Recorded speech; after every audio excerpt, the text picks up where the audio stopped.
ఒడిశా రైలు ప్రమాదంలో మృతి చెందిన 150కి పైగా శవాలు భువనేశ్వర్ ఎయిమ్స్లో ఉన్నాయి.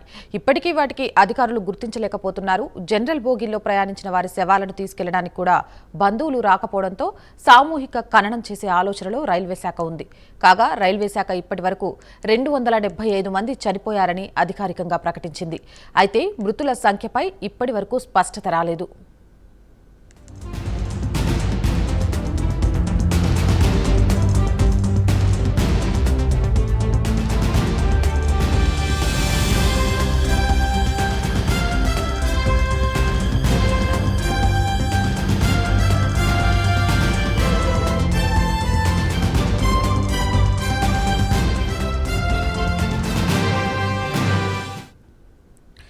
దీనిపై మరింత సమాచారాన్ని మా ప్రతినిధి రాజు అందిస్తారు.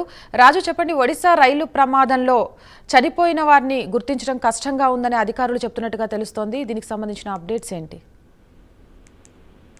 రైట్ నౌక మొత్తం మీద ఒడిశాలో జరిగినటువంటి భారీ ఈ రైలు ప్రమాదంలో ఇప్పటి వరకు కూడా 150కి పైగా మృతదేహాలని గుర్తించలేకపోతున్నారని చెప్పేసి ఇప్పటికే రైల్వే శాఖ అధికారులు ప్రకటించినటువంటి పరిస్థితి. ఎందుకంటే ట్రైన్స్ కి సంబంధించి యాక్సిడెంట్ అయినటువంటి నేపథ్యంలో ఎస్పెషల్లీ యశ్వంతపూర్ నుంచి వెళ్తూ ఉన్నటువంటి హౌరా ఎక్స్ప్రెస్ జనరల్ బోగీల్లో ఈ ప్రమాదం చోటు చేసుకున్నటువంటి నేపథ్యంలో జనరల్ బోగీల్లో ఉన్నటువంటి ప్రయాణికులకు సంబంధించినటువంటి వివరాలు రైల్వే అధికారుల దగ్గర లేవు. దీంతో దాదాపు 150 మంది జనరల్ బోగీలో ప్రయాణించేటటువంటి ప్రయాణికులు మృతి చెందడం, అంతేకాకుండా కొంతమంది మృతదేహాలను గుర్తుపట్టలేకుండా సిద్ధమైపోయినటువంటి నేపథ్యంలో ఆ మృతదేహాలు ఎవరివి అనేది గుర్తించడం చాలా కష్టతరంగా మారినటువంటి పరిస్థితి. అంతేకాకుండా ఇప్పటి వరకు ఎంతమంది రైలు ప్రమాదంలో చనిపోయారనే దాని మీద ఇంకా స్పష్టత రానటువంటి పరిస్థితి. జనరల్ బోగీలో ప్రయాణించినటువంటి వారి మృతదేహాలను తీసుకెళ్లేందుకు బంధువులు ఎవరు కూడా రాలేదు. ఎందుకంటే రైల్వే శాఖకు సంబంధించి రిజర్వేషన్ బోగీలు అయితే వాళ్ళకి సంబంధించినటువంటి ప్రయాణికుల